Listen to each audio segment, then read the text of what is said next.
नमस्ते दोस्तों, बहुत बहुत आपका स्वागत है अपने केमिस्ट्री में बच्चों। और आज हेलो एल्केन के को आगे बढ़ाते हुए आज हेलो एल्केन के रासायनिक गुण के बारे में पढ़ेंगे। बहुत बेहतरीन, एकदम एक लगाव के साथ, एक जुनून के साथ पढ़ने की कोशिश करेंगे बच्चों। तो चलिए, ज्यादा समय गंवाने से कोई फायदा नहीं बच्चा। तो शुरुआत हम लोग अगर करते हैं, देखिए बच्चा, तो ये आपका जो केमिकल प्रॉपर्टीज है हेलो एल्केन का, उसका पहला जो पार्ट आपके सामने आने जा रहा है बच्चा, वो है आपका नाभिक स्नेही प्रतिस्थापन अपक्रिया किसे कहते हैं। नाभिक स्नेही प्रतिस्थापन अपक्रिया में बच्चा इसका पूरा एकदम पोस्टमार्टम कर देना है, कि ऐसा पोस्टमार्टम करना है कि जो कभी भी आपको जिंदगी में भूले ना। एक बार आप पढ़िए तो साथ में नहीं भूलेंगे आप, वादे के साथ आपको कह रहा हूं बच्चों। देखिए, शुरुआत करते हैं हम लोग।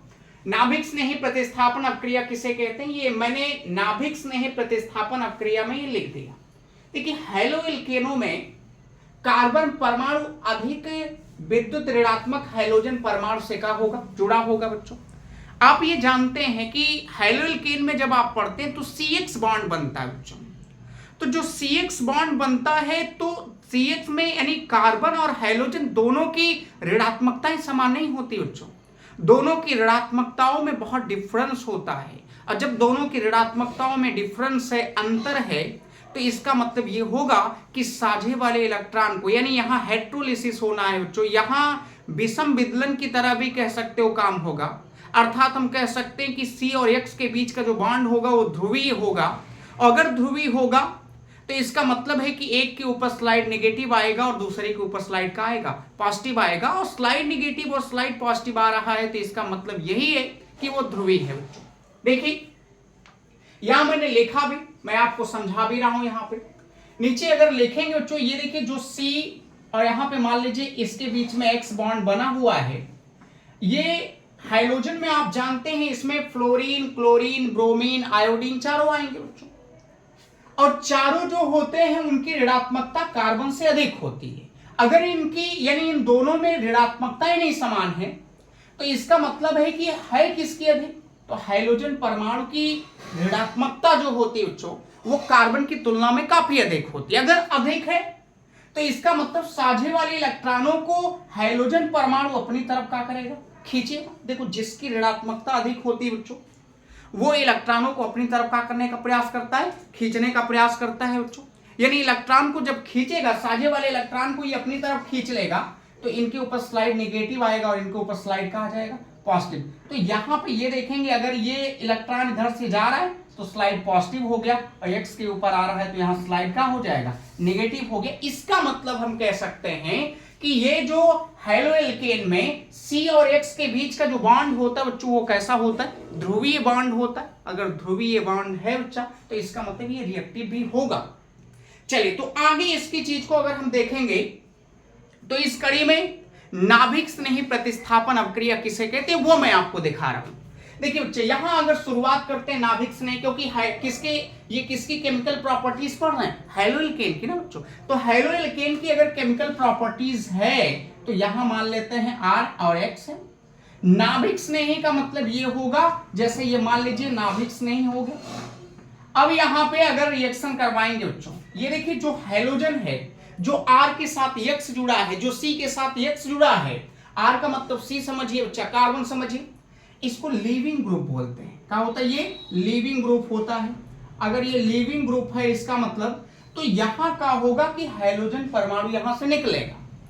और जब ये हाइड्रोजन परमाणु निकलेगा, तो यहां पे जो NU, यानी ये जैसे ही निकलेंगे, NU क्या करेगा, अटैक कर देगा बच्चों। अब इसमें दो रीजन हैं अलग अलग, जब इनकी पढ़ाएंगे SN1 और SN2 में, कि कोई आगे से अटैक करेगा, कोई पीछे से अटैक करेगा, वो अलग की कंडीशन। अभी केवल इतना समझना कि अगर आपसे कोई कहता है कि नाभिक स्नेही हम किसे कहते हो, तो इतना बताइएगा कि यहां पे ये नाभिक स्नेही जुड़ेगा, और ये जो कार्बन के साथ जो X होता है, ये लिविंग ग्रुप है। यहां बच्चों ये OH, ये अगर यहां बात करेंगे तो Cl, Br, IF जो भी है, ये रिलीज होगा, निकलेगा। और जब ये निकलेगा तो ये नाभिक स्नेही आके अटैक करके जुड़ेगा, और जुड़ेगा तो ये बन जाएगा, देखो RNU बनेगा बच्चों, और यहां से X माइनस कहां निकल जाएगा, R। तो इससे एक और भी आपके पास चीजें निकल रही, इससे एक और भी निष्कर्ष आपको निकल रहा है कि अगर कोई पूछता है कि नाभिक स्नेही प्रतिस्थापन अपक्रिया कहते किसे हैं, तो ये भी आप बता सकते हो बच्चों। कि नाभिक स्नेही प्रतिस्थापन अपक्रिया में अगर जुड़ने वाला नाभिक स्नेही है तो निकलने वाला भी क्या होगा, नाभिक स्नेही। यहां अगर आप देखेंगे, ये मैंने कहा हैलोइल्केन है बच्चा, ये आपका नाभिक स्नेही है।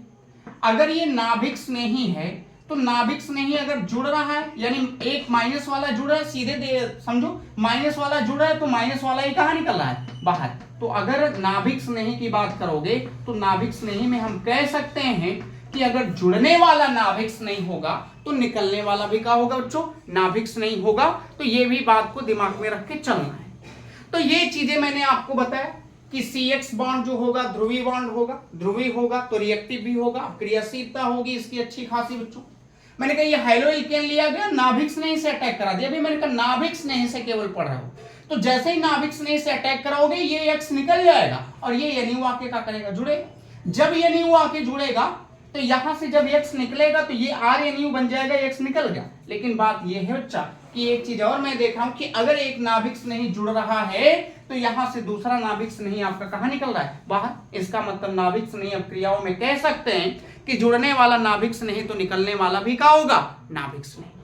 अब बात आएगी इनके जो मेन पार्ट है, ये सब आपसे पेपर में बहुत कम रीजन पूछे जाते हैं बच्चा। मेन इसके कहा ये जो प्रकार इनके हैं, यानी नाभिक स्नेही अपक्रियाओं के प्रकार की अगर बात करेंगे तो ये दो इनके बहुत फेमस है बच्चों। एक जिसको आप SN1 अपक्रिया कहते हो बच्चों, और दूसरा आपको जो होगा SN2। आपके सिलेबस में यानी 12th के सिलेबस में बच्चा SN1 और SN2 पे ही खेल खेलना है आपको। तो SN1 को हम एक अणुक नाभिक स्नेही प्रतिस्थापन अपक्रिया कहते हैं बच्चों। SN2 को द्विअणुक नाभिक स्नेही प्रतिस्थापन अपक्रिया कहते हैं। तो अगर हम प्रकारों की बात करेंगे कि नाभिक स्नेही अपक्रिया के कितने प्रकार हैं, तो बताओ निम्नलिखित, ये 2-3 प्रकार के 4 प्रकार लगभग हैं बच्चा। उन 4 प्रकारों में जो हमें पढ़ना है वो SN1 पढ़ना है, SN2 पढ़ना है। SN1 किसे कहते हैं, मैंने एक अणुक नाभिक स्नेही प्रतिस्थापन, यानी एक अणुक नाभिक स्नेही प्रतिस्थापन अपक्रिया को हम क्या बोलते हैं, SN1 कहते हैं बच्चों। और अगर SN2 कहेगा तो द्विअणुक नाभिक स्नेही प्रतिस्थापन अपक्रिया होगी। अर्थात SN1 में भाग लेने वाले रिएक्टेंट यानी भाग लेने वाले अभिकारक केवल कितने होंगे, एक अणु। यानी SN1 में केवल एक अणु भाग ले रहा है, इसे SN1 कहा जा रहा है। लेकिन SN2 की अगर बात आएगी तो कै लोग भाग लेते हैं बच्चों, 2। वैसे सच्चाई तो यही है, अभी हम आपको पढ़ा रहे हैं, सच्चाई यही है कि इसमें केवल अभिकारक भाग लेता है, नाभिक स्नेही नहीं लेता, क्योंकि ये SN1 अपक्रिया में दो स्टेप में कंप्लीट होती है। SN2 में नाभिक स्नेही भी भाग लेगा और अभिकारक कह सकते जिसको क्रियाधार बोलते हो वो भी भाग लेगा बच्चों, क्योंकि ये एक स्टेप में चलती, ये 2 स्टेप में चलती। इसमें पहले पद में कार्बोधनायन बनता है, इसमें ट्रांजिशन स्टेट बनता है। तो ये बात की बात है, पहले आप इतना नोट कर लीजिए, ये जानकारी रखिए। हैलोइल्केन नाभिक स्नेही, ये आपका RNU बनेगा, X निकल गया, जुड़ने वाला नाभिक स्नेही, निकलने वाला। फिर हमने कहा प्रकार की बात करोगे तो 3-4 प्रकार आएंगे इसमें। 3-4 प्रकार में जैसे हम बोलने के लिए बोल दे रहे बच्चा, लेकिन मैं पढ़ाऊंगा, मैंने कहा क्या, SN1 और SN2। पहला SN1 याद रखना, दूसरा SN2 आप याद रखना, इसके बाद एक और आता है SNI याद रख लेना, SNAR आप याद रख लेना। तो ये सब प्रकार तो हैं, लेकिन पढ़ने कितने हैं, SN1 और SN2। नोट करिए बच्चों। तो शुरुआत की जाती है SN1 और SN2 की, बहुत अच्छे से पढ़ेंगे इसको बच्चे। तो ये अब इसके प्रकार है बच्चों। तो इस प्रकार में मैंने कहा आपको मैं 2 बताऊंगा बच्चों, और बहुत आराम से एक दिन में एक सीखेंगे बच्चों, क्योंकि ये मत समझिएगा कि ये 2-4 लाइनों में खत्म हो जाएगा। 2-4 लाइनों का ये क्वेश्चन नहीं है बच्चा। यहाँ SN1 में आपको एक दिन लग जाएगा, SN2 में आपको एक दिन लग जाएगा। तो ये क्योंकि इसका पोस्टमार्टम करना है बच्चों, ऐसा पढ़ना है कि दोबारा जिंदगी में कभी किसी को पढ़ाना पड़े तो आप पढ़ ले जाए बच्चों, पढ़ा ले जाए। देखिए मैंने कहा ये नाभिक स्नेही प्रतिस्थापन अपक्रिया के प्रकार में मैंने कहा 2 पढ़ेंगे हम लोग बच्चा, एक SN1 पढ़ेंगे, एक SN2 पढ़ेंगे। SN1 को आप क्या बोलते हो बच्चा, वो होता है एक अणुक नाभिक स्नेही प्रतिस्थापन अपक्रिया कह सकते हो। दूसरा होगा द्विअणुक नाभिक स्नेही प्रतिस्थापन अपक्रिया। तो शुरुआत पहले की होगी, किसकी होगी, पहले की होगी बच्चा। तो पहले की अगर हम शुरुआत करेंगे तो यहाँ पे सीधी सीधी बात यह है कि SN1 के बारे में आज पूरा पोस्टमार्टम करना है। तो SN1 का जो पोस्टमार्टम आपको करना है बच्चों, तो SN2 को हटाइए। अगर SN2 को यहां से हटा देते हैं और SN1 के बारे में पढ़ेंगे। कल ये दूसरा जो लेक्चर होगा बच्चों वो SN2 का होगा, क्योंकि ये बच्चों बहुत बेहतरीन और बहुत बड़े टॉपिक में बच्चा है, क्योंकि ये पूरा अगर इसका आप विस्तार पढ़ोगे तो समय तो लगेगा बच्चा। अब ये SN1 का एक एक स्टेप को हम बताएंगे, एक एक नाम। कुछ देखो मैं लिखूंगा नहीं बच्चों, लेकिन जानकारी आपको दे रहा हूं कि शुरुआत यहां से होगी। SN1 की अगर कोई बात करता है तो SN1 में अभिक्रिया में भाग लेने वाले अणुओं की संख्या कितनी केवल होगी? एक। यानी मैं लिख भी दे रहा हूं, SN1 में अगर यहीं पे सीधे सीधे जा लेना, SN1 में केवल कै लोग भाग लेते हो बच्चों? एक अणु SN1 में भाग लेता है, वो भी जो होता है अभिकारक, जिसको आप RX कहते हो, वही RX यानी अभिकारक। और ये देखा जाएगा कि इसके लिए कौन स्टेबल होगा, 3 डिग्री हेलोएल्केन होगा कि 2 डिग्री की 1 डिग्री, ये देख रहे हैं जो भी बता रहे हैं आपको। लेकिन अभी फिलहाल मैंने कहा अगर SN1 की अपक्रिया की बात करेगा तो अगर कोई पूछ ले कि SN1 अपक्रिया में कितने अणु भाग लेते हैं, क्या बताओगे? एक। केवल कौन? अभिकारक लेता है। दूसरी बात यह है कि SN1 अपक्रिया, इसे बोला, ये जो SN1 अपक्रिया होती है बच्चों, ये चलती 2 पदों में है। वो अलग अलग पॉइंट से मैं लिखवा रहा हूं बच्चों, यहाँ एक एक पॉइंट करके मैंने कहा SN1 अपक्रिया में अगर आपकी बात करेंगे तो कितने लोग भाग लेंगे? 1 लोग भाग लेंगे। और दूसरी यहां पे एक एक, क्योंकि लिखना जरूरी हो जाता है, SN1 अपक्रिया, SN1 अपक्रिया जो होगी बच्चों, याद रखना 2 पदों में। SN1 अपक्रिया जो होगी कै पदों में चलेगी? 2 पदों में संपन्न होती है, 2 पदों में। और अगर 2 पदों में संपन्न होती है, यहां मैं 2 पदों में संपन्न होती, मैं डायरेक्ट जब पूरा विस्तार से नहीं लिख रहा हूं, लेकिन याद रखना कि 2 पदों में संपन्न होती है। पहले स्टेप में याद रखना कार्बोधनायन बनेगा, पहले पद में, यानी पहले लिख दे रहा हूं, अच्छा, पहले पद में कार्बोधनायन। अभी ये सब समझाएंगे बच्चा, अभी तो बता रहा हूं केवल ना, कार्बोधनायन बनेगा। दूसरे पद में क्या होगा यहां पे, यानी पहले पद में कार्बोधनायन, दूसरे पद में जो होगा वो उत्पाद बनेगा। दूसरे पद में क्या बनेगा? उत्पाद बनेगा बच्चा। ये हो जाएगा आपका उत्पाद हो जाएगा बच्चा। तो ये 2 बातें, पहला SN1 एक अणु, यानी 1 अणु भाग ले रहा होगा। दूसरी बात यह कि SN1 अपक्रिया कै पदों में संपन्न होगी? 2 पदों में होगी। और पहले पद में आपको कार्बोधनायन बनेगा और दूसरे पद में हमारा प्रोडक्ट यानी क्या बनेगा? उत्पाद। तीसरी बात आप ये भी याद रखना कि इसका जो फर्स्ट स्टेप होता है, यानी SN1 अपक्रिया का जो पहला पद होता है वो स्लो पद होता है। यानी अगर हम बात करें SN1 में, SN1 अभिक्रिया का जो पहला पद होगा वो क्या होगा? स्लो होगा। यानी इसका अगर पहला पद स्लो होगा तो उसी स्लो वाले पद को ही RDS बोलते हैं, रेट डिटर्मिनेशन स्टेप, यानी वेग निर्धारण पद। यानी SN1 अपक्रिया में अगर हम देखेंगे तो जो पहला स्टेप आएगा वो स्लो होता है, और अगर वो स्लो स्टेप है तो उसे हम रेट डिटर्मिनेशन स्टेप बोल सकते हैं, वेग निर्धारण पद बोल सकते हैं। ये हो सकता है कि SN1 का पहला पद, यानी जैसे यहां मैंने लिखा पहला जो पद होता है, पहला पद क्या होता है? स्लो होता है। अगर ये स्लो है तो इसका मतलब है इसी को ही आप क्या बोलोगे?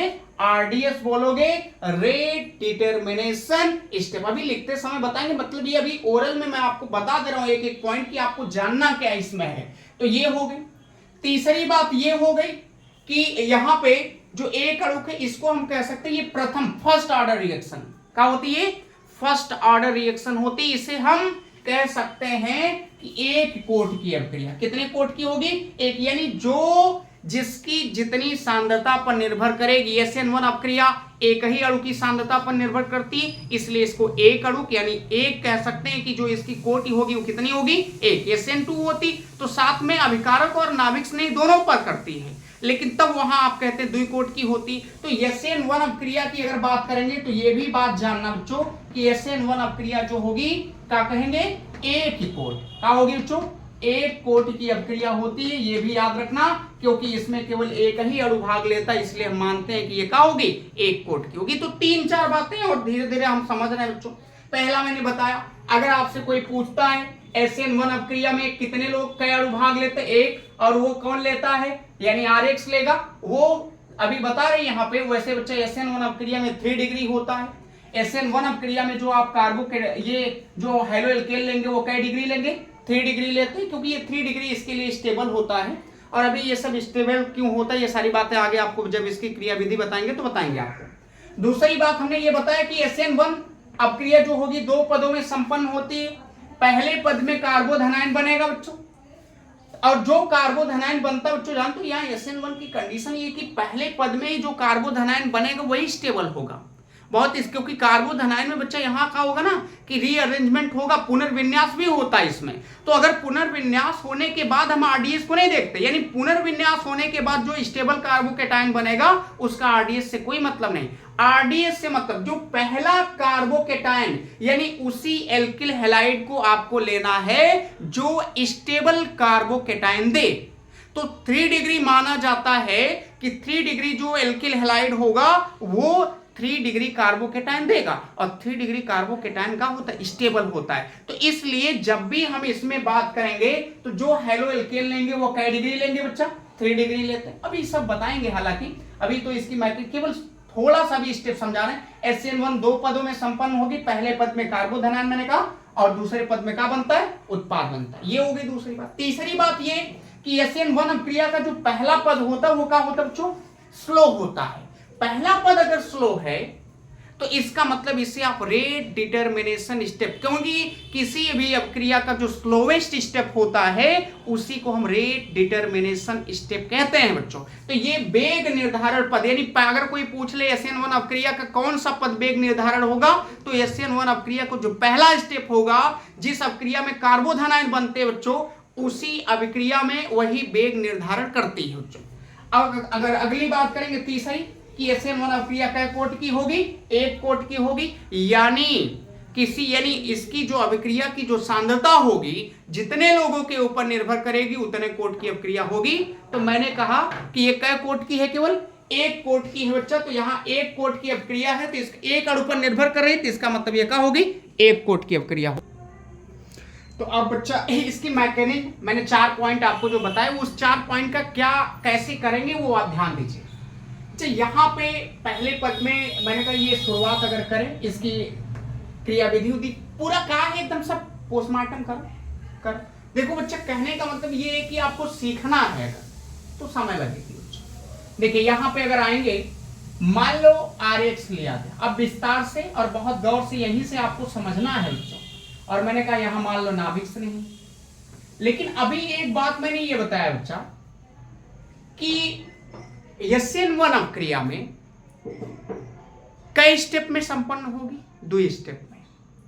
पहले पद में जो आरडीएस होता है उसमें कार्बोकेटाइन बनता है, और कार्बोकेटाइन की जो स्थायित्व है उसमें 3 डिग्री कार्बोकेटाइन मोर स्टेबल होता है, उससे कम 2 डिग्री, उससे कम 1 डिग्री मिथाइल आएगा उसके बाद। और ये भी मैं आपको बता दूं कि ये जो 3 डिग्री 1 डिग्री ये 2 डिग्री जो स्टेबल को मैं बता रहा हूं ये कहां से, ये बच्चा आप जाओगे जीओसी पढ़ोगे, उसमें इंडक्टिव इफेक्ट और हाइपर कॉन्जुगेशन, इंडक्टिव इफेक्ट और हाइपर कॉन्जुगेशन की सहायता से हम ये पता लगा पाते हैं कि कौन सा कार्बोकेटाइन मोर स्टेबल है। हालांकि कुछ झलक दिखाएंगे, लेकिन फिलहाल चलिए मान ले सपोज दैट ये कितना है बच्चों, 3 डिग्री। 3 डिग्री हेलो एल्केन का जब नाभिक स्नेही से रिएक्शन हुआ, मैंने कहा ये जुड़ेगा और ये जुड़ेगा, तो यहां से X कहां निकल गया था, बाहर। ये तो पहले ही पढ़ चुके हैं, शुरुआत में ही बता दी। लेकिन 3 डिग्री, अब अगर कंपाउंड लेके मैं समझाऊं, अगर कोई मान लीजिए मैंने 3 डिग्री एल्किल हैलाइड मान ली, समझना बच्चों, 3 डिग्री एल्किल हैलाइड में मैंने कहा यहां अगर 3 डिग्री एल्किल हैलाइड आप मानेंगे तो ये मान लीजिए CH3 हो गया बच्चों, ये भी CH3 है, ये CH3 और यहां पे इससे X जुड़ा है।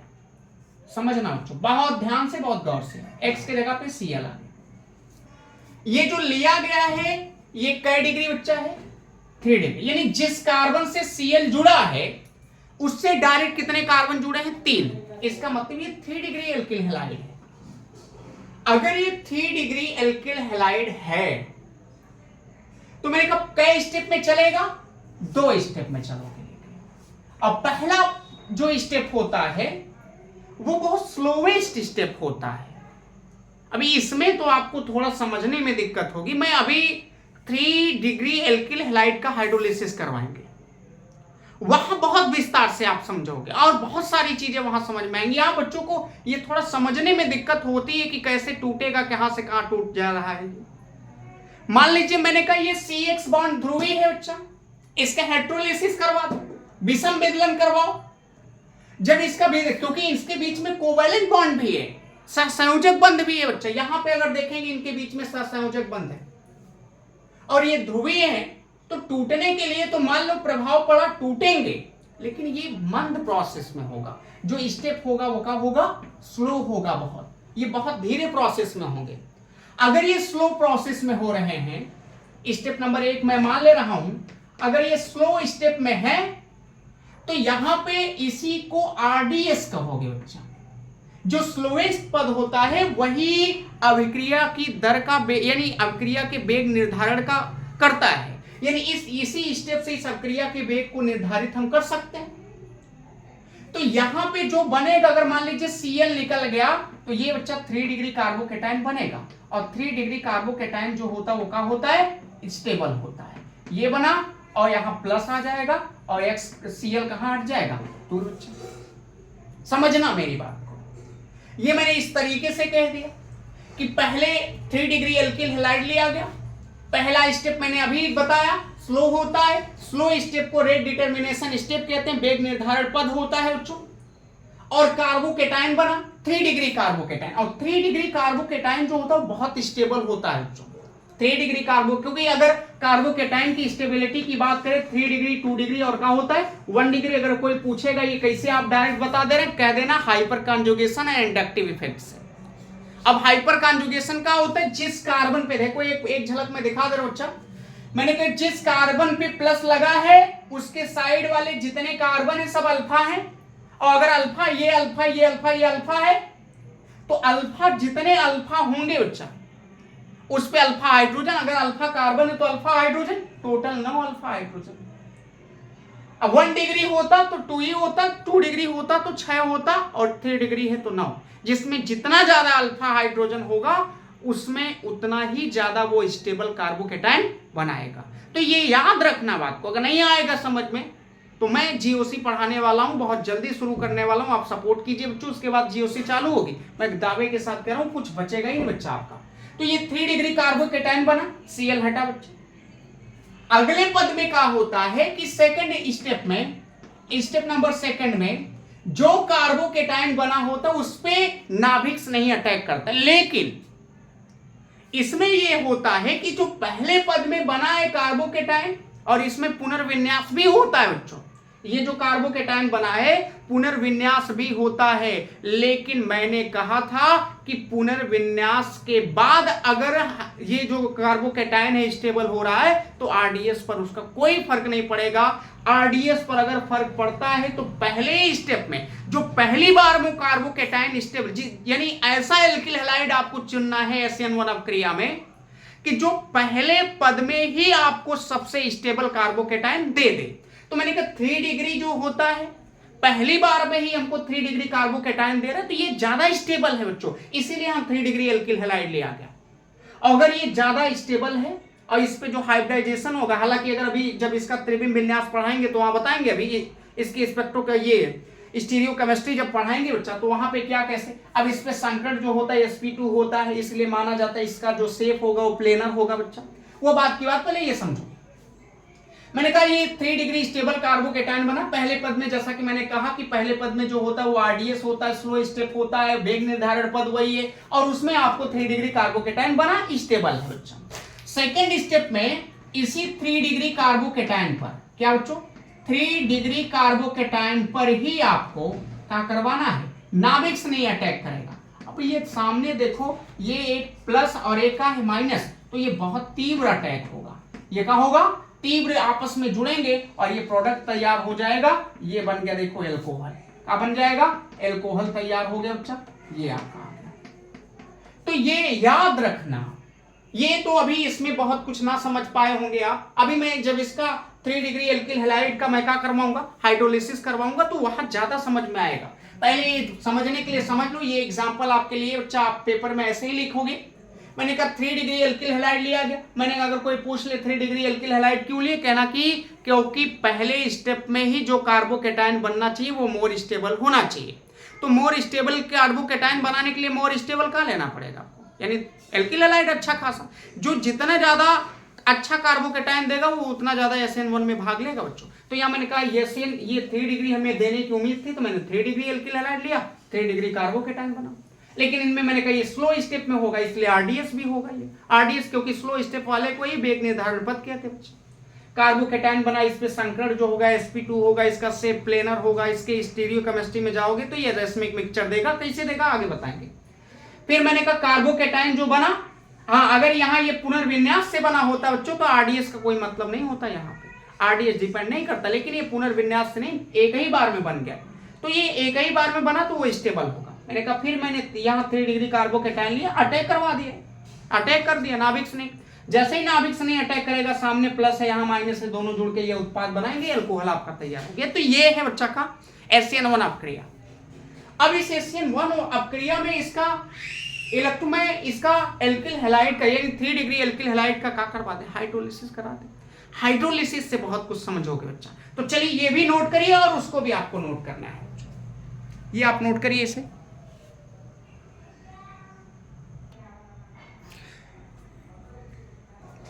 ये बच्चा 3 डिग्री एल्किल हैलाइड का आप क्या, मैंने कहा 3 डिग्री एल्किल हैलाइड का आप जल अपघटन करवाइए, इलेक्ट्रोलिसिस करवाइए। और ये बहुत ये चीजें हैं बच्चे, ये ज्यादा आपको समझ में आएगी, क्योंकि किताबों में क्या होता है ना, जो इसके पहले मैंने अभी आपको बताया वही दे देता है। लेकिन मेरे समझ से कि ज्यादा जब इसका इलेक्ट्रोलिसिस करवाओगे तो उससे बच्चों को इस चीज को ज्यादा समझ में आता। देखिए कैसे, मान लीजिए मैंने इलेक्ट्रोलिसिस करवाया, यहाँ 3 डिग्री एल्किल हैलाइड लिया गया, ये जो है बच्चा ये कै डिग्री में मान रहा हूं 3 डिग्री है। और इसका अगर मान लीजिए H2O से करवाए, H2O यहाँ जो होगा बच्चों ये विलायक का भी काम करेगा और किसका काम करेगा, नाभिक से, दोनों की तरह बिहेव करेगा। तो यहां बन जाएगा देखो R, ये जो बना के देगा यहां से बच्चा X निकल जाएगा, ROH बनेगा, और यहां से बच्चा मान लीजिए X माइनस कहां निकल रहा है, बाहर। समझना बात को।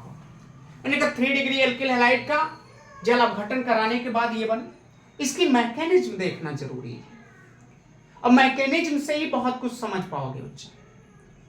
यहां पे मैंने कहा ये जो H2O लिया गया होगा, ये जो H2O होगा ये दोनों की तरह काम करे, यानी ये विलायक, यानी ये विलायक भी काम करेगा, विलायक की भी है तरह, विलायक और नाभिक स्नेही दोनों का काम करेगा, विलायक और नाभिक स्नेही दोनों की तरह। अब देखना बच्चों बहुत बेहतरीन, इसी को तो समझना, पूरा SN1 आपका आ जाएगा अच्छे से। देखो 3 डिग्री एल्किल हैलाइड लेते हैं, ये मान लीजिए 3 डिग्री एल्किल हैलाइड हो गया, CH3 हो गया, CH3 हो गया, और X के यहां पे मान लीजिए मैंने कहा हो गया, Cl हो गया।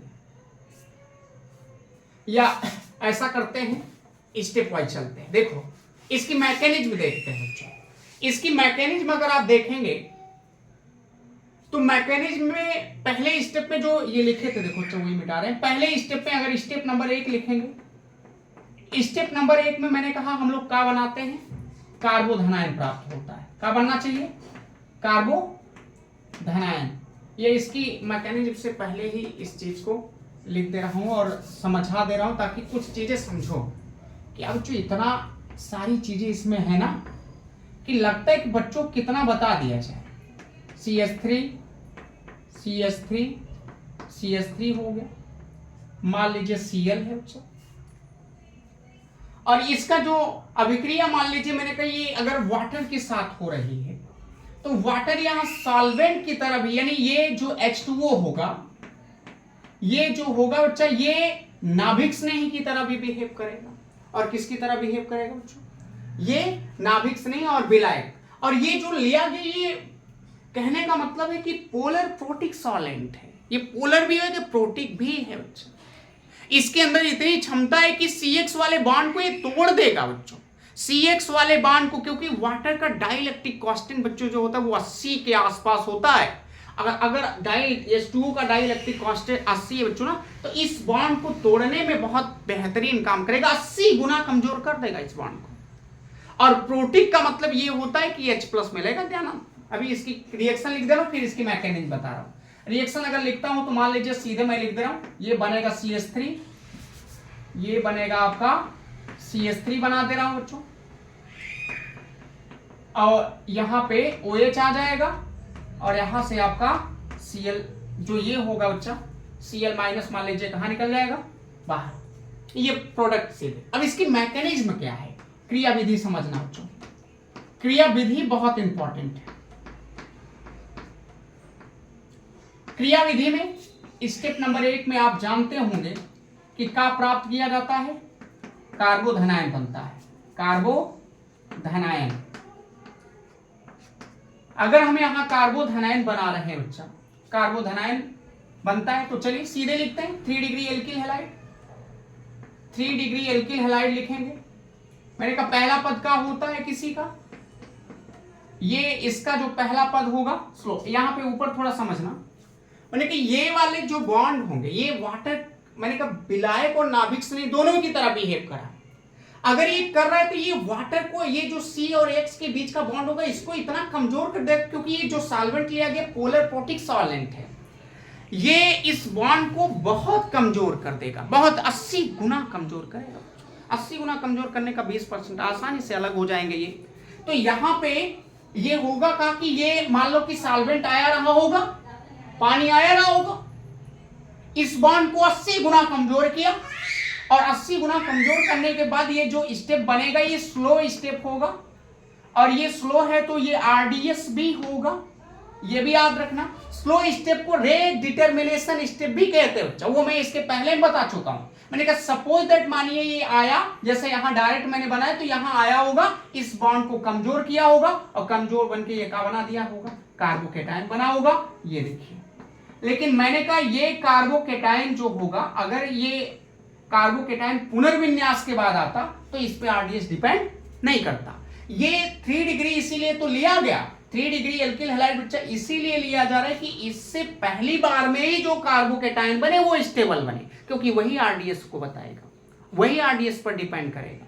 पुनर्विन्यास होता है, लेकिन पुनर्विन्यास के बाद इसमें RDS का कोई मतलब नहीं रहता, वो डिपेंड नहीं करता। यहां से मान लीजिए Cl निकल गया, लेकिन अब मामला गंभीर होता जा रहा है, दिख रहा है ना बच्चों ये। चलिए अभी एक लाइन लिखा जाएगा फिर ऊपर लिख देंगे। देखिए मामला क्या गंभीर हो रहा है, यहां से ये 3 डिग्री कार्बोकेटायन बना, यहां Cl- बन गया। अब इसके बाद अगर आप नीचे आओगे स्टेप नंबर 2 में, तो ये जो H2O होगा इसके ऊपर अटैक करेगा। लेकिन समझने वाली बात यह है कि ये H2O के पास लोन पेयर है। यहां अगर मान लो मैं लिखता बच्चा, ये सेकंड स्टेप में देखना, ये स्टेप नंबर 2 है, थोड़ा बहुत ध्यान से यहां लिख नहीं पा रहा हूं, ये सेकंड स्टेप में आप जानते हैं प्रोडक्ट बनता है बच्चों।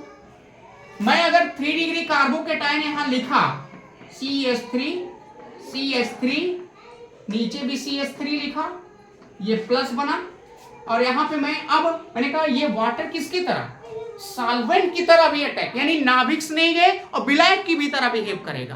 तो अगर ये विलायक की तरह भी बिहेव करेगा तो H2O के ऊपर क्या आएंगे, लोन पेयर इलेक्ट्रॉन रहते हैं ऑक्सीजन के ऊपर। अब ये लोन पेयर इलेक्ट्रॉन क्या करेंगे, ये रिएक्शन तो तेज हो जाएगी।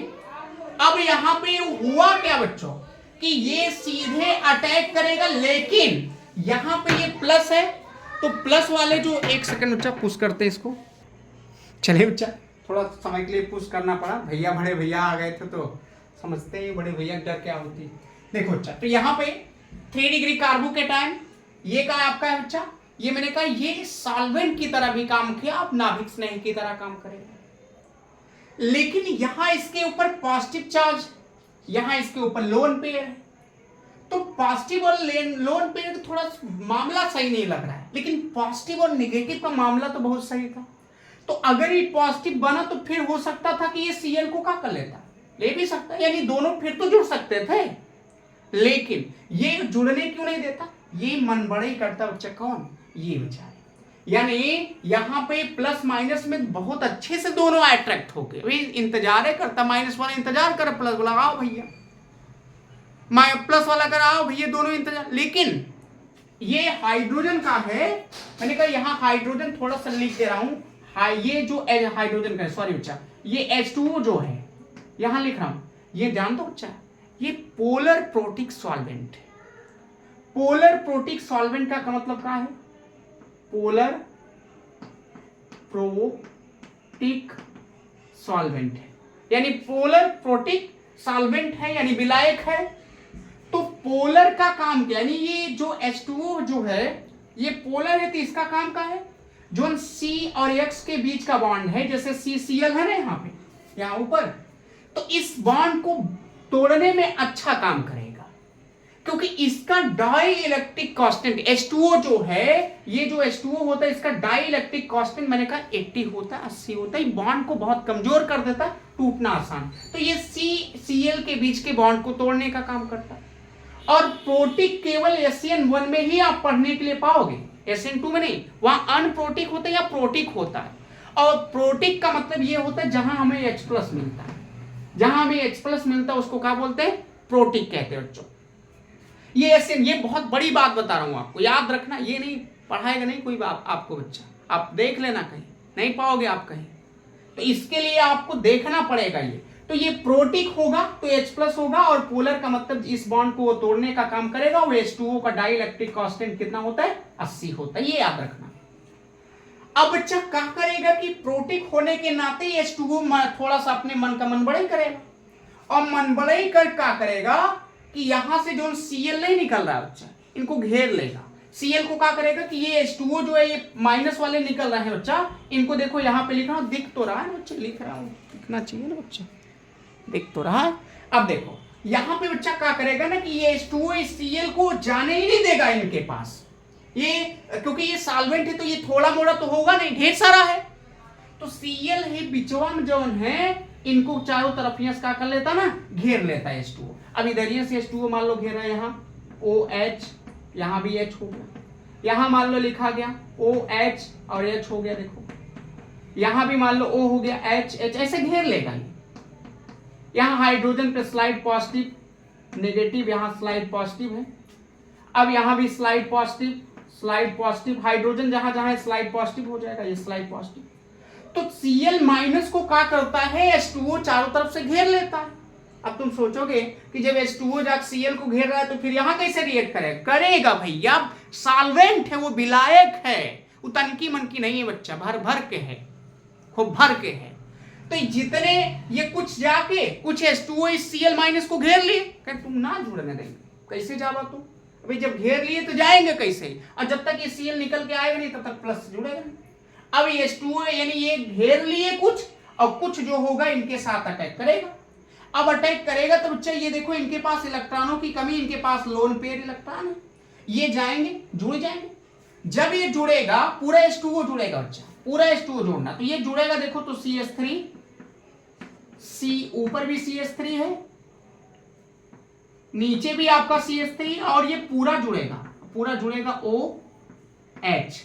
अब आप याद रखना जब ये अपना इलेक्ट्रॉन इनको दिया होगा तो इसके पास इलेक्ट्रॉनों की कमी आई होगी, या इतना जान लो कि ऑक्सीजन के चारों तरफ 3 बॉन्ड है तो वहां चिपका देना।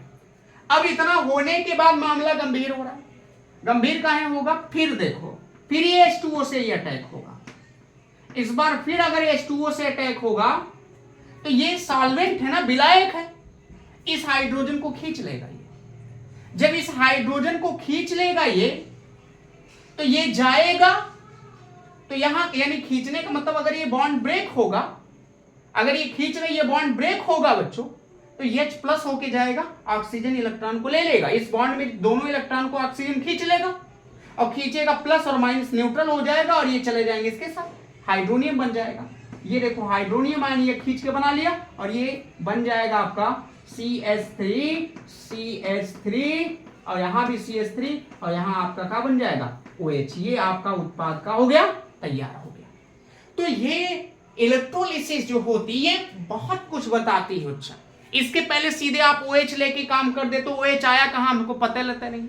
अब वही OH जो होता है हो सकता है यहीं से आया रहा हो, H2O से ही आया रहा हो। एक बार फिर से समझना, क्योंकि ये जो बच्चों को आगे जान लीजिए SN1 पूरी आ रही है उसको, मैंने कहा ये 3 degree alkyl halide, H2O attack किया होगा, एल्कोहल बना, यहाँ नाभिक से नहीं निकल गया। फिर हमने कहा चलिए इस रिएक्शन को 3 डिग्री मैंने लिखा, रिएक्शन करवाए तो मैंने कहा ये C और X के बीच का ये सॉल्वेंट की तरह भी काम करेगा, नाभिक स्नेही की तरह भी काम करेगा।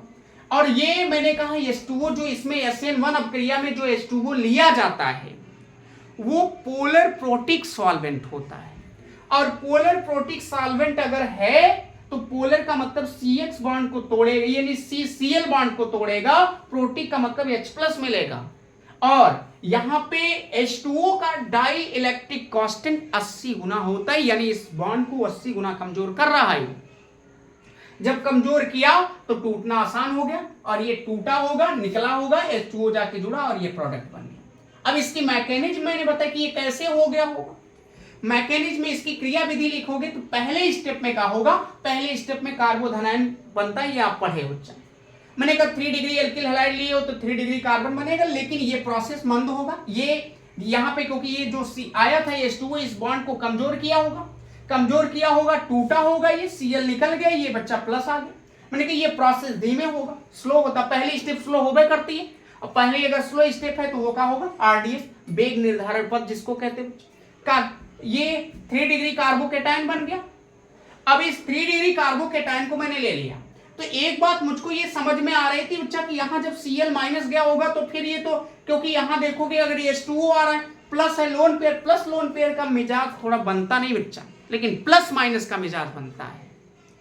कहने का मतलब ये है, क्या बताएं, कहने का मतलब बच्चा समझे बच्चा, अरे यही है कि आपसे कह दिया जाए कि आप मान लीजिए एकदम हैंडसम बॉय हैं, पढ़े लिखे हैं, आपसे कह दिया जाए कि 50 साल बुढ़िया शादी करना, करोगे ना करोगे, लेकिन करवा रहे हैं जबरदस्ती। यहाँ देखो यहाँ पे बच्चे ये करेंगे अगर, तो हमने कहा आपसे कि ये जो कार्बोकेटायन बना, अब इस पे H2O अटैक करना, लेकिन H2O के अटैक करने से पहले ऐसा ना हो कि ये प्लस माइनस फिर जुड़ के वही बन जाए। तो इस कंडीशन में थोड़ा H2O मन बड़ा ही करेगा, अपने मन वाली करेगा, और Cl माइनस को घेर लेगा। जब Cl माइनस को चारों तरफ से घेर लेगा, इनको आने ही नहीं देगा, लेकिन सॉल्वेंट है तो H2O ज्यादा मात्रा में होगा, कुछ घेर लिया Cl को, कुछ यही है, अब कुछ ये इनके साथ जब रिएक्ट करेंगे, ये कुछ इनके ऊपर अटैक करेंगे, ये बनाए, मैंने कहा फिर H2O आएगा, और H2O करके आपका, यानी इसकी मैकेनिज्म मैंने कहा कि ये जब जुड़ेगा देखो इसके साथ तो यहाँ प्लस आएगा, फिर H2O जोड़ोगे तो हाइड्रोजन होगा, क्योंकि मैंने कहा यहाँ ये प्रोटिक भी होना चाहिए, तो अगर ये प्रोटिक होगा तो H+ बनेगा, और इसी ये जो H2O होगा इस H+ को क्या कर लेगा, खींच के हाइड्रोनियम आयन बना देगा, और ये न्यूट्रल हो जाएगा, जो कि आपका प्रोडक्ट का हो गया, तैयार हो गया। तो ये बहुत इंपॉर्टेंट बात थी बच्चा, जिसको नहीं आ रही है समझना पड़ेगा, आपको पढ़ना पड़ेगा, एक बार नहीं 2 बार आप पढ़िए, 3 बार पढ़िए, क्योंकि यहाँ हमें बार बार समझाने से वीडियो बहुत बड़ी हो जाती, कोई मतलब नहीं निकलता। वैसे आशा है कि आप समझ गए होंगे। तो चलिए ये नोट करिए, और इसके बाद अब आगे चलेंगे बच्चा। इसके 4 जो स्टेप है उसको आपको लिखना है, उसको मैं लिख के आपको समझा दे रहा हूँ। उसके बाद इसका स्टीरियो केमिस्ट्री क्या होती है, स्टीरियो केमिस्ट्री कैसा है, वो आपको उसके बारे में बताते हैं। चलिए नोट करिए इसको। ये कुछ पॉइंट बच्चा उसके जो आपको मैंने बताया उसके लिख दिया हूं। देखिए इसमें पहला लिखा गया जो कि मैं समझा चुका हूं, ये सारी बातें बीच बीच में मैं बता दिया, लेकिन लिख लेंगे थोड़ा आराम हो जाएगा।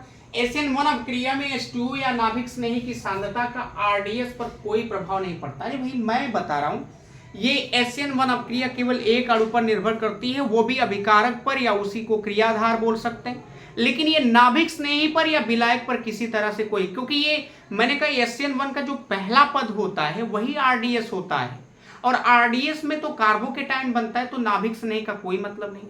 तो पहले स्टेप में जितने भी अभिकारक में भाग लिए थे, जितने अणु, यानी एक ही अणु लेगा, क्योंकि SN1 है तो एक ही अणु लेगा, उसी पर डिपेंड केवल करता है, नाभिक स्नेही से हमको कोई मतलब नहीं। तो ये बात मैंने लिखा, परंतु मैंने लिखा कि क्रियाधार यानी 3 डिग्री एल्किल हैलाइड की सांद्रता पर वो डिपेंड करेगा। अगर मान लो, अगर हम यहां पे जो कह रहे हैं सांद्रता की बात करते हैं, अगर जैसे मान लीजिए कि अगर दर है बच्चा, दर प्रोपोर्शनल है 3 डिग्री एल्किल हैलाइड के, और मान लीजिए यही नाभिक से नहीं, मान लीजिए OH माइनस भी होता, एक की बात है तो ये 0 कर लेंगे, क्योंकि ये जब ये एक ही अणु पर निर्भर करती थी, ये 0। अगर यहां पे दर को बढ़ाएंगे, अगर मान लीजिए सांद्रता होती यहां पे, अब एक नाभिक से नहीं होता, अगर हम कह रहे कि हम दर को बढ़ा रहे हैं, तो इसका मतलब है कि ये भी बढ़ेगा, लेकिन ये इस पर किसी प्रकार का कोई असर नहीं पड़ेगा। इसका मतलब है कि सांद्रता के कम करने से, सांद्रता को बढ़ाने से नाभिक स्नेही या सॉल्वेंट पर किसी प्रकार का कोई फर्क नहीं पड़ेगा। हाँ, असर पड़ेगा तो वो केवल अभिकारक पर। अगर दर को हम 1-2 गुना करेंगे तो अभिकारक भी क्या गुना, वो 2 गुना, यानी अगर ये 2 गुना हुआ तो ये बढ़ जाएगा, मगर इस पर कोई प्रभाव नहीं। 3 गुना हुआ तो ये भी 3 गुना, ये 4 गुना हुआ तो ये भी। तो यानी अगर दर को बढ़ा रहे तो अभिकारक की जो क्रियाधार है, अभिकारक है 3 डिग्री, वो बढ़ेगा, उसकी भी सांद्रता उतनी गुनी होगी, लेकिन नाभिक स्नेही पर किसी प्रकार का कोई इफेक्ट नहीं पड़ेगा। पहला पॉइंट ये।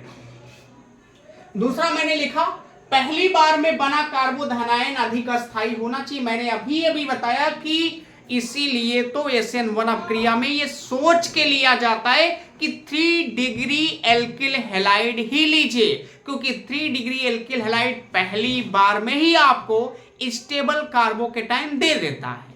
और अगर पहली बार में स्टेबल कार्बोकेटाइन देता है तो वही RDS पर क्या करेगा, डिपेंड, यानी उस पर RDS डिपेंड करेगा।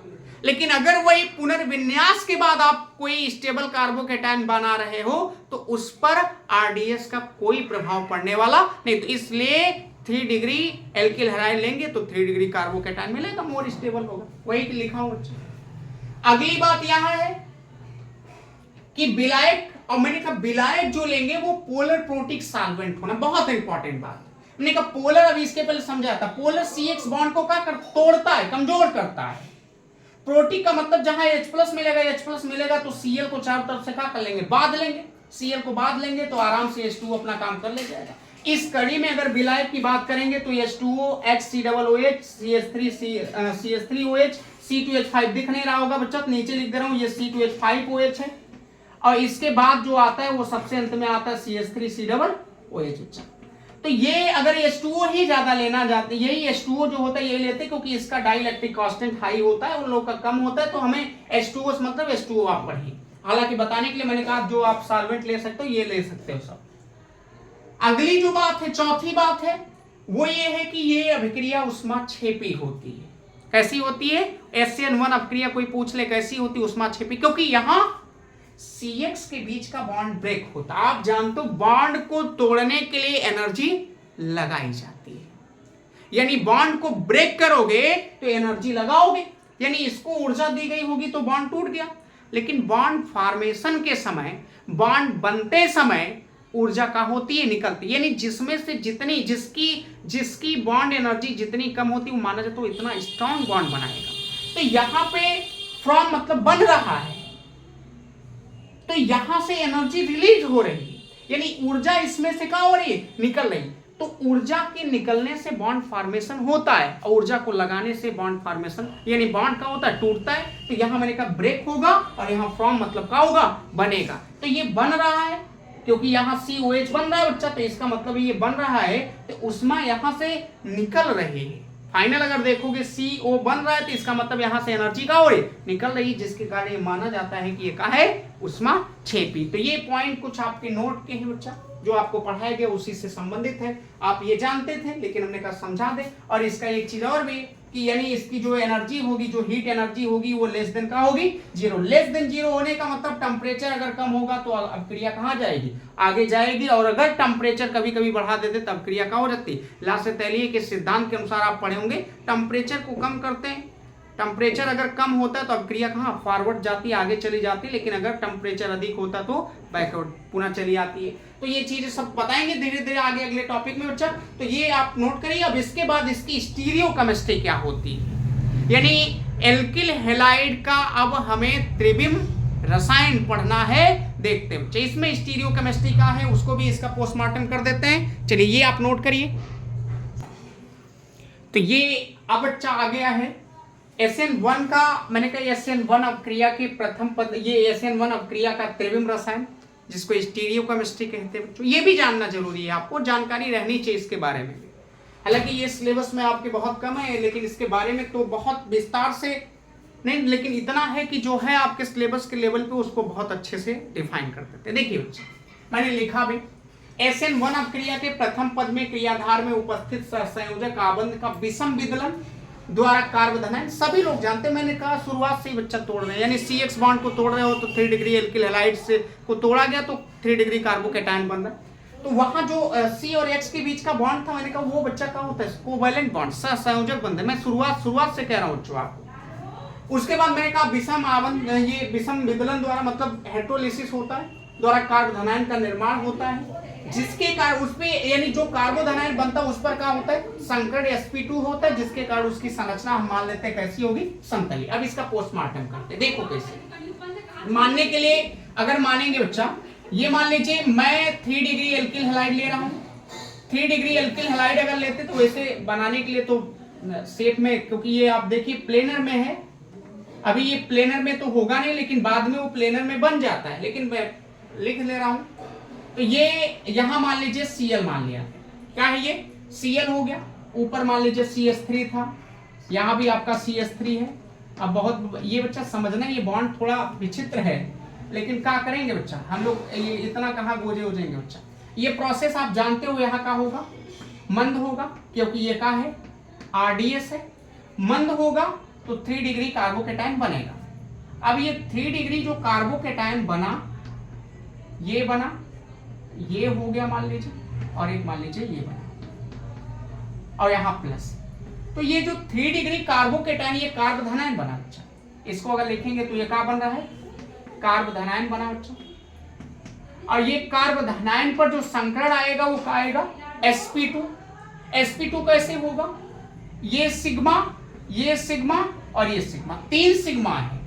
और जब आप 3 सिग्मा होता है तो पता होगा कि 3 सिग्मा को हम क्या लिखते हैं, sp2। तो यहां जो इसका हाइब्रिडाइजेशन होगा, जो संकरण होगा वो क्या होगा, sp2।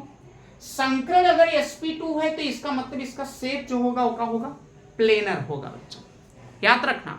अगर ये संकरण मैंने कहा sp2 है तो शेप का होगा, प्लेनर होगा। चलिए तो प्लेनर शेप है, अगर ये प्लेनर शेप, अभी पहले इसका विस्तार, क्योंकि गोजा गाजी ना करे इसमें, पहले देख लो, अच्छा नोट कर लो, उसके बाद इसको एक और थोड़ा समझाते हैं और अच्छे से। देखिए ये हो गया। अब मान लीजिए मैंने कहा कि अगर मैं इस कार्बोधनायन को लिख लेता हूं, यहाँ पे देखिए ये कार्बोधनायन अगर मैंने नोट किया यहाँ पे CH3 CH3 CH3, तो ये आपके पास 2 तरीके हैं अटैक करने का, रास्ता आपके पास दोनों तरफ से है। अगर ये जो कार्बोधनायन बना है इस पर अटैक के आपके पास दोनों रास्ते हैं। आप सीधे सामने से भी अटैक कर सकते हैं, आगे से, यानी यहां लिख दे रहा हूं, आप अटैक अगर करते हैं बच्चा, नाभिक स्नेही का इसके ऊपर अगर आप मान लीजिए अटैक करते हो बच्चा, ये नाभिक स्नेही है मान लीजिए, OH माइनस में नाभिक स्नेही, मैंने कहा ये अग्र है, अग्र का मतलब क्या हो गया, आगे से भी अटैक करने के चांसेस है। भाई ये आ सकता है इधर से, ये इधर से भी आ सकता है। आप देखिए ये सीधे आ सकता है, ये बैक साइड से भी आ सकता है, ये इसका सीधा है, सीधे को ऐसे रिटेंशन कहते हैं, और जब विपरीत साइड से आते हो तो उसको इन्वर्जन कहते हैं। तो ये सीधे से सामने से अटैक करेगा तो ये बना सकता है बच्चों CH3, ये जो कार्यक्रम होगा ये इधर से आ रहा है, तो इसका मतलब ये लोग जो हैं इधर रहेंगे, ये देखो इस तरीके से बनेंगे, CH3 CH3 CH3 हो गया, और इधर आपका क्या बन जाएगा, OH। तो ये मान लिया आगे से आ रहा है, इसका मतलब सीधे, जब सीधे आता है ना तो ये जो बनाएगा, ये जो प्रोडक्ट बना होगा इसको रिटेंशन बोलते हैं। ये इसमें DLS विन्यास करके बनता है बच्चों। तो किसी इसमें मान लीजिए किसी को भी आप L बोल सकते हो, किसी को आप D बोल सकते हो, मान लीजिए L बनाए तो ये L बना, तो ये जो चांस इसके है ना सामने से, ये 50%, मान लीजिए L बनाना तो इस 50% चांस है कि ये 50% चांसेस है कि आगे से आ सकता है, लेकिन इसके पास 50% चांसेस है कि वो पीछे से भी आ सकता है बच्चों। अगर हम इधर से बात करें, मान लो इधर से अटैक किया, ध्यान देना बच्चों, इधर से आ रहा है तो ये प्रोडक्ट मैं बना रहा हूं कि मान लीजिए पीछे से आया, और जब ये पीछे से OH माइनस आएगा, इसको हम पस से बोल दे रहे हैं, क्या बोल दे रहे हैं, पस से बोल दिए, पस से का मतलब पीछे से, ये इन्वर्जन होगा, जब पीछे से आता है तो इन्वर्जन, जैसे तैसे सामने से ही जुड़ जाता तो उसको रिटेंशन, मतलब ज्यों का त्यों बन गया रिटेंशन, बैक साइड से आया इन्वर्जन। अब यहां पे अगर देखेंगे तो मान लीजिए ये बैक साइड से आ रहा है, बैक साइड से आएगा तो ये लोग उधर चले जाएंगे, ये कार्बन पे ये CH3 देखो इधर चला गया, इधर आ गए, और OH इधर आपका चला गया, तो तो इसका मतलब ये मान लीजिए डीएलएस विन्यास में चला गया, तो ये डीएलएस बना, एलएस बना, लेकिन चांसेस दोनों के 50% हैं। इसके भी बनने के 50% चांस है, इसके भी बनने के 50% चांस है। और जब कभी चांस 50-50% होता है तो उसे हम रेसिमिक मिक्सचर बोलते हैं। हालांकि एनसीईआरटी कहने के लिए कह रही है बच्चा, लिखने के लिए मैं जो एनसीईआरटी करी वो आपको पढ़ा रहा हूं बच्चों, लेकिन हमें जहां तक लगता है कि इन्वर्जन ज्यादा बनेगा, रिटेंशन का होता है कम। अगर हम इसको बहुत जैसे नीट आईआईटी लेवल के बच्चों को अगर सीखना होगा तो उसमें आप ये जान लेना कि जो रिटेंशन होगा वो कम बनेगा, इन्वर्जन का होगा अधिक बनेगा। भी उसको भी बता रहे, थोड़ा समझा रहे बच्चों। पहले ये आप जान लीजिए कि मैं केवल इतना ही आपको बता रहा हूं कि अगर कार्बोधनायन आपके पास बना तो कार्बोधनायन बनने के बाद आप नाभिक से नहीं सीधे आके जुड़ सकता है, नाभिक से नहीं बैक साइड से। दोनों के चांसेस 50-50 हैं। जब दोनों के चांसेस 50-50 होते हैं बच्चों, यानी डी भी 50% एल भी बन रहा है बच्चों, यानी रिटेंशन भी बन रहा है, रिटेंशन इन्वर्जन दोनों है और 50-50% चांस है, तो ये जो आपको बनेगा यानी यहां से जो मिक्सचर बनेगा उस मिक्सचर को याद रखना रेसिमिक मिक्सचर। क्या बोलते हैं बच्चा? Racemic mixture. ये रेसिमिक मिश्रण कहलाएगा। तो अगर कोई पूछ लिया आपसे कि SN1 अपक्रिया में जो SN1 अपक्रिया की जो स्टीरियोकेमिस्ट्री में बनता है वो क्या बनेगा, तो बना सकते हो कि रेसिमिक मिक्सचर बनेगा। कोई पूछेगा क्यों, कहना क्योंकि वहां 50% चांस है रिटेंशन होने का और 50% चांस है इन्वर्जन का। तो जब रिटेंशन इन्वर्जन दोनों होता है 50-50 चांस, तो वहां से जो मिक्सचर बनता है उस मिक्सचर को क्या बोलते हैं? रेसिमिक मिक्सचर बोलते हैं, रेसिमिक मिक्सचर बोलते हैं। समझ गए? चलिए ये नोट कर लीजिए, मैं इसको और भी थोड़ा समझाने की कोशिश कर रहा हूं और अभी अच्छे से देखिएगा। नीचे बच्चा नहीं दिख रहा होगा तो ये सॉरी बच्चा ये दिख नहीं रहा है लग रहा है, तो यहाँ पे समझ जाना। ये मैं लिख दे रहा हूं ऊपर थोड़ा सा, इसको मैंने लिखा डी 50% चांस है, ये डी बनने का चांस है, और ये जो एल है बच्चा ये भी आपका कितना है 50% चांस है, या इसको रिटेंशन भी कह सकते हैं, इसको इन्वर्जन बोलते हैं। ये चीजें दिख नहीं रही होंगी तो यहाँ मान लो ये CH3 है बच्चा और ये भी क्या लिखा गया है CH3, वही कार्बोधनायन जो यहाँ वाला वही यहाँ लिखा हूँ, उसके बाद ये रिएक्शन करवाया गया बच्चा। तो दो चांसेस हैं प्रोडक्ट बनने के, अब नीचे दिख रहे हैं, यहाँ कोई दिक्कत नहीं। तो ये जानना ये 50% चांस है उल्टा और 50% चांस सीधा, इसलिए इसको हमने कहा कौन सा, ये क्या कहलाएगा? Racemic mixture. समझ के चलिए इसको थोड़ा नोट करिए, बता रहा हूँ काहे ऐसा काहे होता है कि ये ज्यादा इन्वर्जन बनता है। देखो तो इसमें मैंने जो कहा थोड़ा समझना इसको और तरीके से।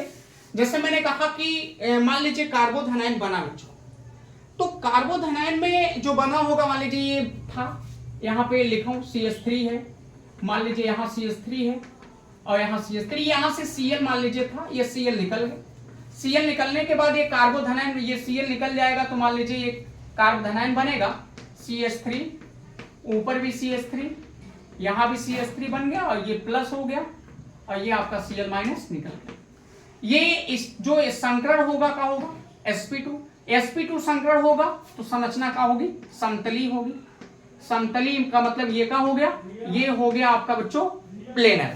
तो जो स्ट्रक्चर आप बनाएंगे, ये देखिए अगर इसका मान लीजिए मैं प्लेनर का स्ट्रक्चर बनाता हूं तो इस तरीके से ये कार्बन हो गया, ये हो गया और ये मान लीजिए CH3 है, यहां भी CH3 है, यहां भी CH3 है।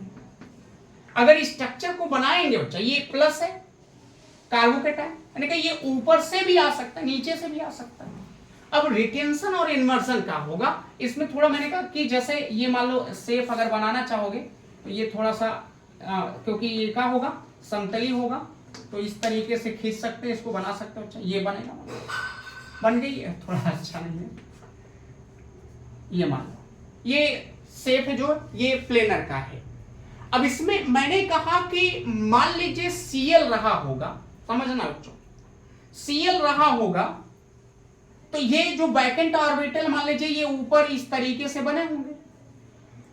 सपोज दैट मानिए यहां Cl रहा होगा, जब Cl रहा होगा और अगर वो निकला होगा तो भाई प्लस है और Cl निकल रहा है तो Cl माइनस है ना प्लस, दोनों को लालच लग रही होगी, ये भी प्लस वाला Cl की अपेक्षा करता वो जुड़ जाए, Cl वाला चार, तो वो यहां से अगर निकल रहा है किसी कारणवश से तो यहीं पे वो कहीं मरदा रहा होगा, यहीं ऊपर ही घूम रहा होगा, टहल रहा होगा और दूर नहीं जा रहा होगा। सोच रहा होगा कि हो सकता हो कि दोनों लोग के बीच की स्थिति सही हो जाए। स्थिति सही हो जाएगी तो फिर जुड़ जाएंगे। तो इसलिए सीएल गया नहीं होगा कहीं, यही आस पास मरदा रहा होगा।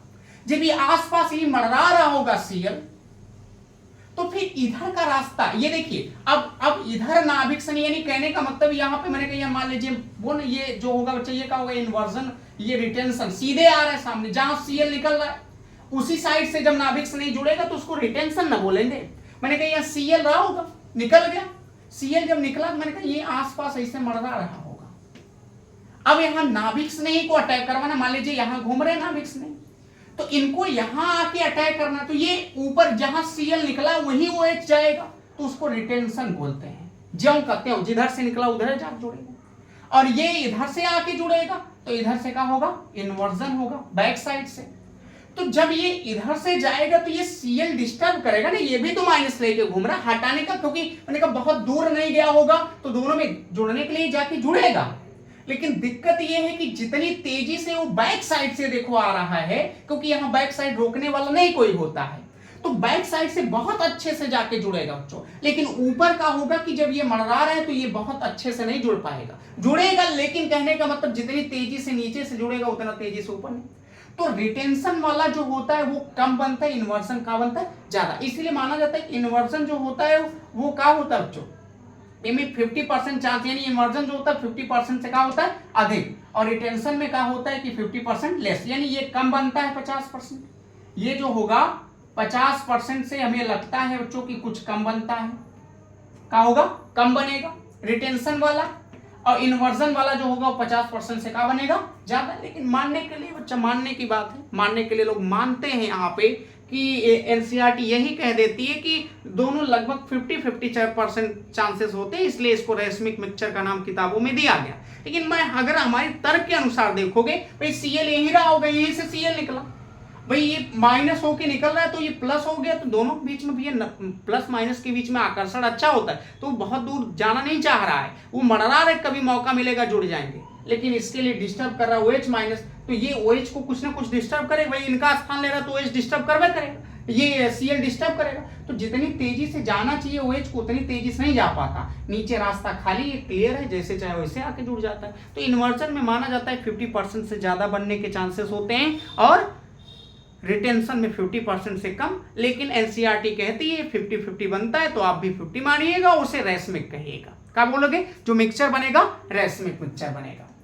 अब अगर इसकी कायरल कार्बन पे बात करेंगे बच्चा, ध्यान सुनना, कायरल कार्बन पर। अब कायरल कार्बन क्या होता है, कायरल कार्बन का मतलब चारों वैलेंसियां का हुआ अलग अलग, जिसकी चारों वैलेंसियां अलग अलग होती है उसे हम कहते हैं कायरल कार्बन। तो कायरल कार्बन में भी वही होगा कि जुड़ने के जो चांस होंगे बच्चों, वो बैक साइड से आ रहा होगा, सामने से आएगा रिटेंशन, बैक साइड से आएगा इन्वर्सन, 50-50 चांस है आने के, उसको क्या कहेंगे, रेसमिक मिक्सचर। तो स्टीरियो केमिस्ट्री अगर हमसे कोई पूछता है ASN1 की स्टीरियो केमिस्ट्री में क्या बनता है, तो आज से आप क्या बताओगे, रेसमिक मिक्सचर बनता है। क्यों, क्योंकि 50% रिटेंशन होने के चांसेस होते हैं, चाहे वो स्टीरियो केमिस्ट्री में कायरल कार्बन ही क्यों ना। अगर मान लीजिए हम बच्चा कायरल कार्बन लेते हैं, यहां देखो, अगर कायरल कार्बन एक, ये समझना, ये कायरल कार्बन मान लो है, इस तरीके से स्ट्रक्चर बनाते हैं, ये कार्बन है, चारों वैलेंसियां अलग अलग हैं। मान लो ऊपर फिनाइल होगा, यहां मिथाइल मान लीजिए ले लिए, हाइड्रोजन ले लिए, और यहां Cl ले लिए। तो ये जो है बच्चा क्या होगा, यहां पे ये बच्चा कायरल कार्बन, क्योंकि इसकी चारों वैलेंसियां क्या है, अलग अलग है। और अगर ये चारों वैलेंसियां अलग अलग, Cl अलग होगा, तो यहां पे ये इस तरीके से बनेगा, फिनाइल हो गया, मिथाइल हो गया, और ये आपका क्या हो गया, हाइड्रोजन, और यहां आ गया कार्बोकेटाइन। अब जब नाभिक से नहीं अटैक करेगा ना बच्चा, तो दोनों चांसेस यहां भी होते हैं, जैसे ऊपर ना कि ऊपर से भी नीचे से, ऐसे यहां भी ये हो जाएगा। तो जब ये सीधे अगर नाभिक से नहीं अटैक कर लेता, तो यहां हम क्या बोलते हैं इसको, रिटेंशन। बैक साइड से आके अटैक, अगर ये बैक साइड से करेगा तो ये लोग किधर की तरफ मुड़ जाएंगे, उधर चले जाएंगे, तो वो बोलेंगे क्या होगा, इन्वर्सन। तो इनमें 50% चांसेस का होता है। कायरल कार्बन में भी अगर हम देखेंगे 50% चांस जो होता है वो रिटेंशन होने का होता है, और 50% चांस माना जाता है इन्वर्जन का, इसलिए जो मिक्सचर बनेगा रेसमिक होगा। तो आज का ये लेक्चर यहीं पे बच्चा आपका समाप्त होता है। ASN1 का मैंने पोस्टमार्टम कर दिया। अगर आपको अच्छा लगा होगा तो आप लोगों तक शेयर कीजिए बच्चों, और खुद देखिए, एक बार नहीं 2 बार देखिए, लेकिन आना चाहिए। अगली कड़ी में आपको SN2 बच्चा, क्योंकि मैंने कहा ना कि पोस्टमार्टम करना पड़ेगा तो पूरा विस्तार से पढ़ाते बच्चा, और विस्तार से आपको पढ़ना है तो टाइम तो लगेगा। तो आप अपने लक्ष्य को पाने की उम्मीद करिए, लक्ष्य को पाने की जज्बा रखिए, हमारी तरफ से आपको पूरा सपोर्ट है। तो धन्यवाद, आज के लिए बस इतना ही दोस्तों।